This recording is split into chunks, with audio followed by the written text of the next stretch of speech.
حالت کو پسند کرے، خواہ وہ بری ہو یا بھلی۔ یہ بات ہر گناہ اور غفلت اور نفسانی شہوت کی جڑ ہے، اور وجہ اس کی یہ ہے کہ جب آدمی اپنے نفس سے راضی ہوگا اور اس کو پسند کرے گا تو نفس کے عیوب اور برائیاں اس کی نظر سے چھپ جائیں گی،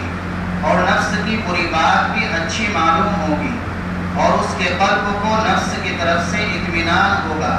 تو غفلت اللہ تعالیٰ سے اس پر غالب ہو جائے گی، اور غفلت جب ہوگی تو وساوس اور نفسانی خواہشیں زور پکڑے گی، اور پھر گناہ ضرور صادر ہوں گے۔ اور ہر طاعت اور بیداری اور پاک دامنی کی جڑ اپنے نفس کے حال کو ناپسند کرنا ہے، اس لیے کہ جب اپنے نفس کو ناپسندیدگی کی نظر سے دیکھے گا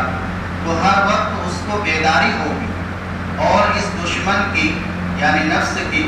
ہر بات اور خواہش کو سمجھے گا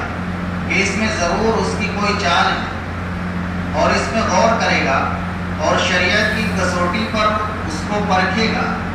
جو امر خلاف شریعت ہوگا اس کو چھوڑ دے گا۔ وہ ابتدا میں اس کو نفس سے بہت مشقت اٹھانا پڑے گی، اور کبھی نفس غالب ہوگا اور کبھی مغلوب، لیکن رفتہ رفتہ نفس کا زور گھٹ جاوے گا، اور شرع امور کے ساتھ اس کو اطمینان کی صفت پیدا ہو جاوے گی، پھر سرکشی نہ کرے گا، اور پاک دامنی اور طاعت اور بیداری اس کی صفت بن جاوے گی، اور معصیت اور غفلت جاتی رہے گی، تو یہ ثمرات نفس سے ناراضی کے ہیں، اور تمام معاصی و غفلت یہ ثمرات نفس سے راضی ہونے کے۔ خدا کی قسم تیرا ایسے جاہل کا ہم نشین ہونا جو اپنے نفس سے ناراض ہے۔ نفس سے ناراض ہونا ایک کتنی اہم بات ہے۔ خدا کی قسم تیرا ایسے جاہل کا ہم نشین ہونا جو اپنے نفس سے ناراض ہے، تیرے لیے اس عالم کی صحبت سے جو اپنے نفس سے رضامند ہے زیادہ بہتر ہے، کیونکہ اس عالم کے لیے جو اپنے نفس سے راضی ہو اس کا علم کیا مفید ہے، اور اس جاہل کے لیے جو اپنے نفس سے ناراض ہے اس کا جہل کیا مضر ہے۔ چونکہ عالم کی صحبت نافع اور جاہل کی مضر ہونا سب کے نزدیک مسلم ہے۔ عالم کی صحبت کا نافع ہونا اور جاہل کی صحبت کا مضر اور نقصان دہ ہونا یہ سب کے نزدیک مسلم ہے، سب مانتے ہیں۔ اس لیے قسم کھا کر شیخ رحمۃ اللہ علیہ فرماتے ہیں، جو شخص علوم ظاہرہ سے جاہل ہو، جو شخص علوم ظاہرہ سے جاہل ہو لیکن وہ اپنے نفس سے ناراض ہے، اور اس کے قلب میں اذعان اور یقین اس امر کا راسخ ہے، بیٹھا ہوا ہے کہ میرا نفس مجموعہ ہے تمام شرور و نقائص کا۔ حضرت دامت برکاتہم نے اس پر خط کھینچ رکھا، اہم بات ہے یہ جملہ کہ میرا نفس مجموعہ ہے تمام شرور و نقائص کا، تمام عیوب کا، تمام کمیوں کا مجموعہ میرا نفس ہے، اور میں سراپا عیب و نقصان ہوں، اور اپنی خوبی اور کمال کا بھول کر بھی وہم و شبہ اس کو نہیں ہوتا، تو یہ شخص کامل ہے۔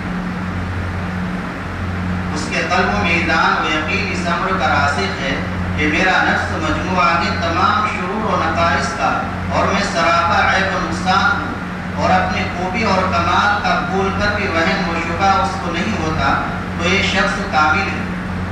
اس لیے کہ جو شے جڑ ہے تمام طاعات کی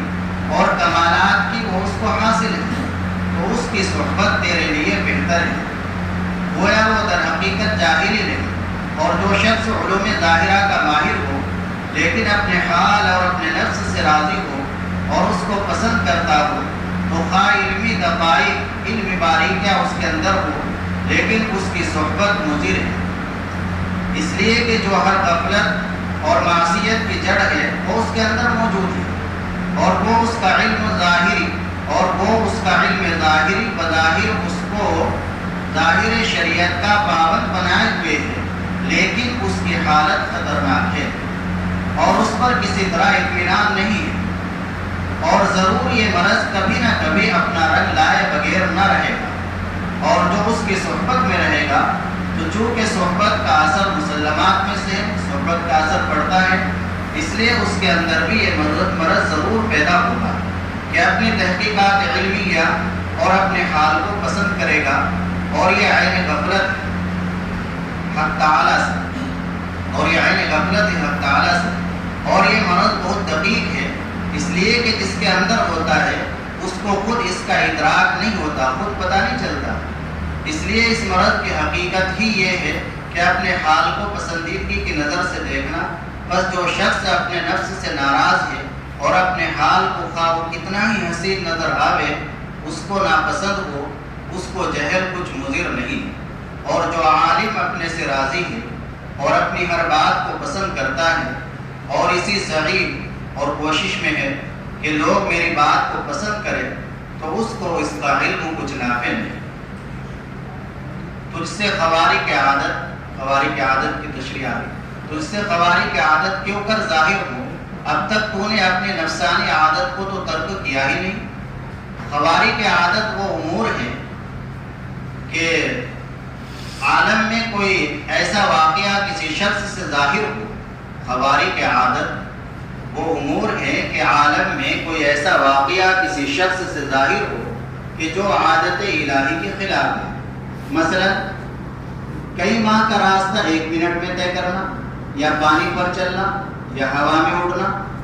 اگر ایسے امور متبع شریعت اور صاحب استقامت اور کامل سے ظاہر ہوں تو اس کو کرامت کہتے ہیں، ورنہ استدراج اور مکر کہلاتا ہے۔ بہت سے سالک جن کے اندر حب شہرت موجود ہے، بہت سے سالک جن کے اندر حب شہرت موجود ہے، کرامات کے بڑے بڑے طالب ہوتے ہیں۔ اس لیے شیخ فرماتے ہیں، اے مرید، تو کرامات کے ظہور کی طمع کیسے کرتا ہے، حالانکہ ابھی تو نے اپنی نفسانی عادتوں کو اور برے خصلتوں کو نہیں چھوڑا۔ اور کرامت ولی کے لیے اس کی ولایت کی خدا تعالیٰ کی طرف سے شہادت ہے، اور تیرے اندر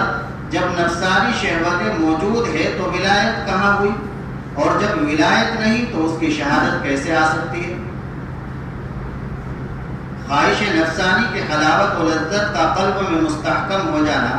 سخت لاعلاج بیماری۔ خواہش نفسانی کی حلاوت و لذت کا